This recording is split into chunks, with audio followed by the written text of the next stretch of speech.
Good morning. I'm out on one of my favorite running routes. I'm about to start fartleking. I've warmed up with about 10 minutes of running. It's a beautiful, cold morning. I saw a lovely sunrise as I was warming up. And now I'm about to start my regular fartlek route. I just picked up the pace.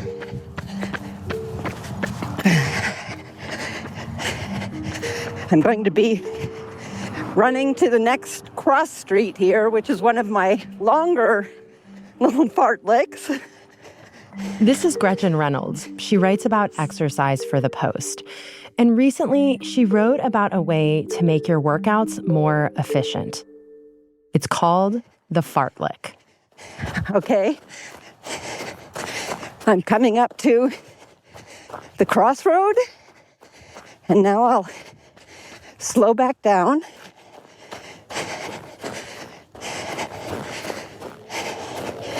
I can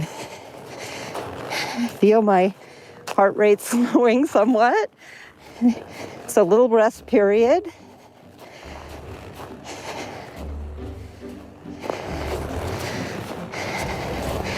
And now I will start to run again. I'm going to go to the next cross street here. Fartlek is a Swedish word. It means speed play.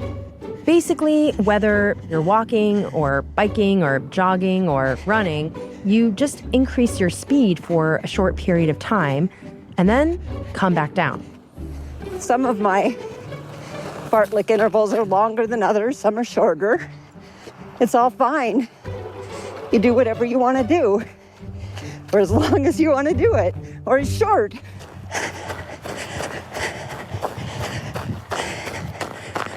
And here is my favorite marker. I'm going to stop and say hi to some dogs. Can I say hi to the dogs? What is it? Bugsy and Vacho. Ah, hi Bugsy and Vacho.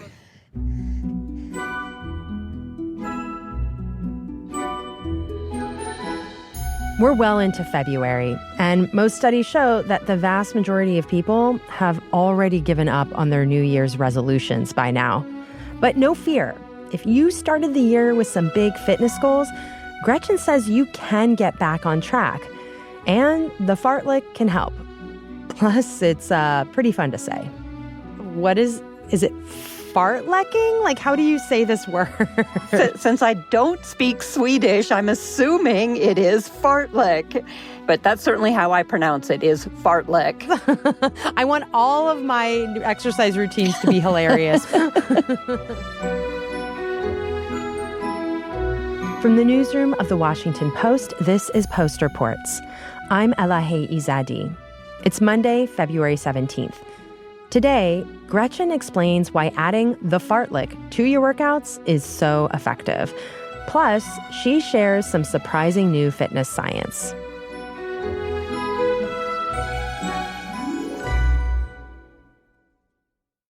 Gretchen, before we dig into the fartlek, I have to say I'm very impressed at your ability to both run and talk and record yourself. Like, just listening to you run around and narrate what's going on, I'm like, what kind of exercise is that? Like, what is that called? That actually is why I love the fartlek, is because you can, go a little bit fast, but then you get to go much slower. So yeah, but talking just adds a whole other layer to working out, don't you think? It does, although we can and should talk a little bit about the talk test, which is how you can tell how hard you're going, which means if you can still talk, then you're right in the intensity zone you want to be in. But you shouldn't be able to sing. Did you try? Did you try to sing to see if you were in the right zone? I don't want to hear myself singing, so no. Well, if any neighbors hear me sing while I'm running around, that's why. Well, first of all, before we get into the fartlek itself, as we said, this is a Swedish word. So how did your journey into finding the best fitness tips for people of all ages and all levels, how did that take you to Sweden? Well, in all honesty, I am all about making exercise really easy and really simple and mostly fun, because those are the things I want out of my exercise routines. And so I was really thinking for our January coverage about what kind of workouts anyone can do. And that doesn't mean just runners, marathoners.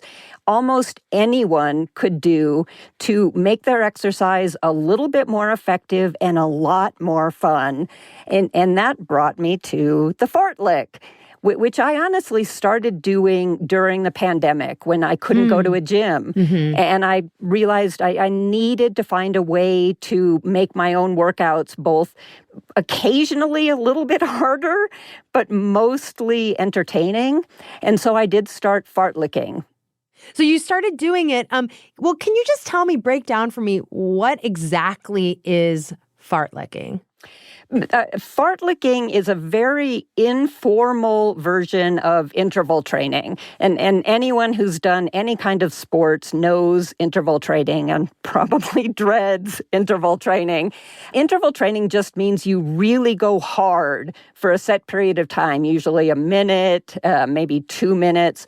You slow back down, you rest for a few minutes, and then you repeat that interval. It's like highly regimented too, I feel like. Like sometimes I'll do Tabata, which is like 30 seconds on, 10 seconds off, or something like that. Like it's very regimented. It's very regimented. Tabatas are all-out intervals. That means you go as hard as you can until you feel, honestly, like you might throw up. That's not fun. Yeah, that sounds right. It can be effective. People who do really serious intervals, you will get faster. You will get more fit, but it's not going to be fun. And you also tend to need a coach. You need a track. You need some experience. You need all sorts of things that a lot of us do not have.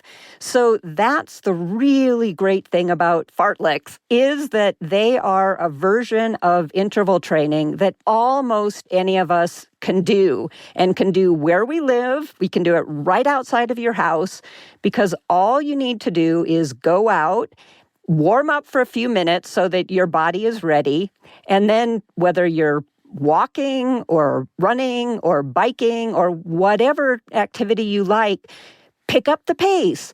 Just choose something in the landscape, like a tree or a car or the next house or anything that's up ahead of you. Pick up the pace until you reach that marker. Slow down again. It doesn't have to be a specific amount of time or distance. Just pick something that's up ahead of you. Go until you get to it. Slow down. Let your heart rate settle. And then pick another marker. Go to that one and pick up the pace. You're fartleking. So it's almost like the way you're describing it makes me feel like this is the non-threatening, more fun, accessible cousin to Tabata, basically, or any sort of high-intensity interval training. It's less intense, it's more fun, it's more accessible, and you can kind of choose your own adventure with it. That's exactly what it is. It is the easy sort of entry point to doing interval training, and it will be very effective. So, Gretchen, I mean, here we should just talk about what does the science say about why interval training of any kind is beneficial to your health? Like, why is this a good way to move? There does seem to be something about intensity. There are things that happen when you push your body a little bit that do not happen if you always go easy. Your heart rate speeds up a little bit more. You produce a little bit more lactate, which is actually a good thing. It's good for your muscles. It's good for your brain. The most important thing is that if you push yourself a little bit, you get more fit faster. You will start increasing your VO2 max, which is a measure of how fit you are, much faster if you occasionally do some more intense exercise than if it's always easy. So just, again, get out of your comfort zone for a little while, and your exercise becomes so much more effective.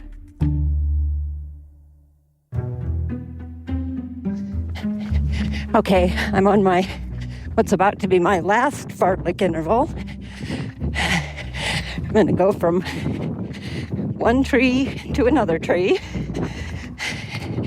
and then congratulate myself for fartleking in public. After the break, Gretchen and I talk about new research into exercise and living longer. We'll be right back.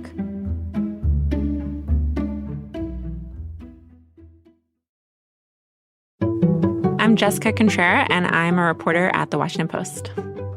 Every day at The Post, we are trying to make sure that we are holding powerful institutions accountable. For the last 2 years, for me, that has meant looking at child sexual abuse by members of law enforcement all across the country. We identified at least 1,800 police officers who have been arrested for crimes involving child sexual abuse from 2005 through 2022. That number, figuring out that this is happening and figuring out how it's happening, it never would have been possible without the time and resources it takes to do an investigation like this. And when you subscribe to The Washington Post, that's the kind of work that you're supporting. Making sure that powerful institutions are held accountable by the taxpayers who pay for their work. Subscriptions support this work and the people behind it. I'm Jessica Contreras, and I'm one of the people behind The Post. Gretchen, did you speak with any researchers or scientists who unpacked more for you the science of this pretty simple approach to exercise? It is a very simple approach, but it also is based on very good science. I talked, for instance, with Dr. Ulrik Wisløff. Yeah, so I'm Ulrik Wisløff from the Norwegian University of Science and Technology, and I'm a professor in exercise physiology. And he's done a lot of research into the benefits of intense exercise. And he's a huge fan of fartleks. He does fartleks himself. I really like to run outside in the forest where when there's a hill, I just go not all out, but I increase the speeds. And what he told me is that doing exercise that does challenge you, that does push you out of your normal aerobic comfort zone, has truly unique benefits. The reason we are on the planet Earth is that it's oxygen here, and every single cell in the body needs oxygen, so it's important to have a high capacity of taking up and utilizing oxygen. And we have shown that to have a high maximal oxygen take, that reduce the risk of developing probably up to 30 different diseases, so it's super important. It seems to be much better for our brain, for instance, than just doing a jog all the time. It does increase your endurance faster, and it is associated with longevity. It does seem to be important for living longer. Gretchen, tell me a little bit more about the increase in longevity and what kind of impact this kind of exercise can have on not just that, but things like dementia. Do we know that? Because there have just been some new studies coming out predicting a big spike in dementia cases as more of us age. Yes, and that makes this type of exercise even more compelling. Dr. Wisløff has done some research into the role of relatively intense exercise. The word intense can be really intimidating to people, but what Dr. Wisløff found was that this kind of exercise that does challenge you a little bit does seem to be uniquely important for brain health. And there are lots of reasons why that might be true. We produce different sorts of biochemicals when we're pushing ourselves than when not. Some of those do seem to go to the brain and have effects on neuron health. But there's a very strong association between doing somewhat harder exercise sometimes and having a lower risk of dementia. There's also a strong association between this kind of relatively intense exercise and, as I said, living longer. I wrote about a pretty big study of about 7,500 men and women, and they looked at how they moved throughout the course of the day using very sophisticated accelerometers. And what they found was that people who moved more often were less likely to die, just in general, over the next 7 to 10 years. But people whose exercise, even sometimes, was a little bit more intense, they were moving a little faster, a little harder, their risk of dying was even lower than people who exercised a lot. So it does look like you get more benefits out of even a little intense exercise than just always going easy. One of the really interesting things to me as someone who does often write about fitness is the increasing amount of evidence that, yes, a walk is very good for you. You will get most of the benefits of any kind of exercise by just getting up off the couch and moving at all. You can then add to the benefits in this really simple way by just picking up the pace a little. So, Gretchen, as you said, you write a lot about fitness. You think about health. And I'm wondering in the past year whether you have come across any research that challenged your thoughts and assumptions about fitness or just staying active and mobile as we age. Actually, one of my favorite studies of the year is one that fits into this conversation we're having really nicely, which was a very large study that looked at a lot of previous research about whether it was more important to be thin or to be in shape for how long you were likely to live. And what the overwhelming amount of research said was, if you want to live a long and healthy, relatively disease-free life, it was so much more important to be in shape than to be thin. When you say in shape, do you mean like, are they like your cardiovascular health, cholesterol? Like what does that mean? In this case, it was how long could you run on a treadmill? Because these people were getting stress tests done. And so people who were in the lowest 25%, the lowest quarter, were 2 to 3 times as likely to die prematurely, to die in the next 10 years after their testing, than people who were in the next quartile. And it didn't matter what people's BMI was. It didn't matter how heavy they were.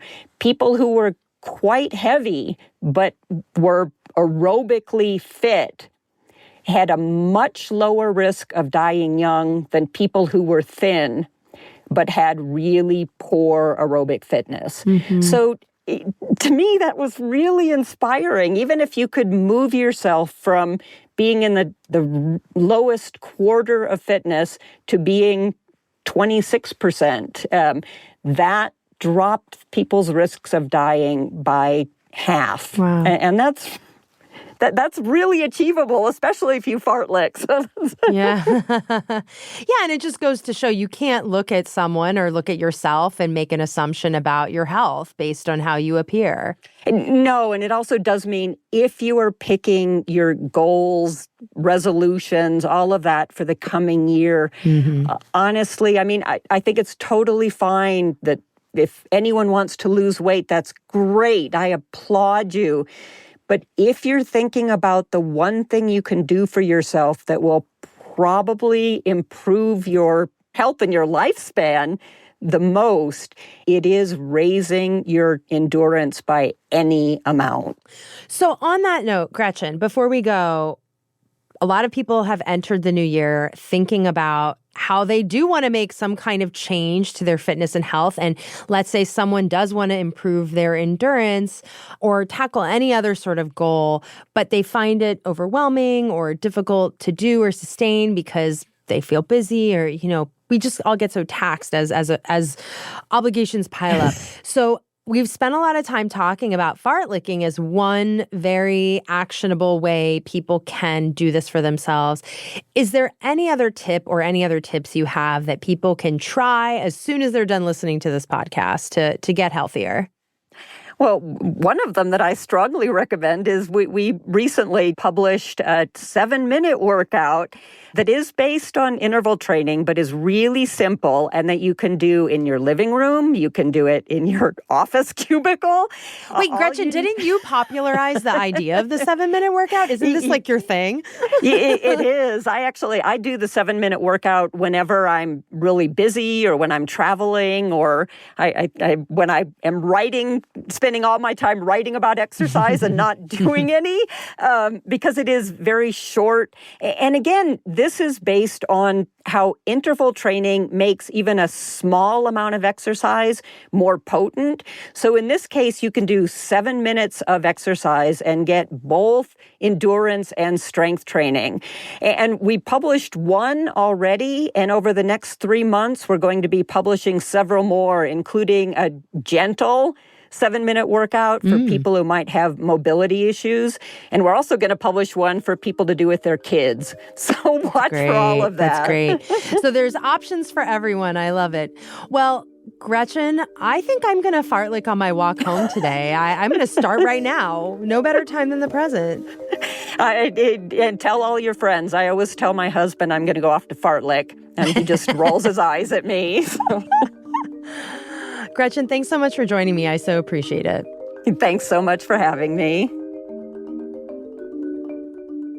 Gretchen Reynolds is a health columnist who writes about exercise for The Post.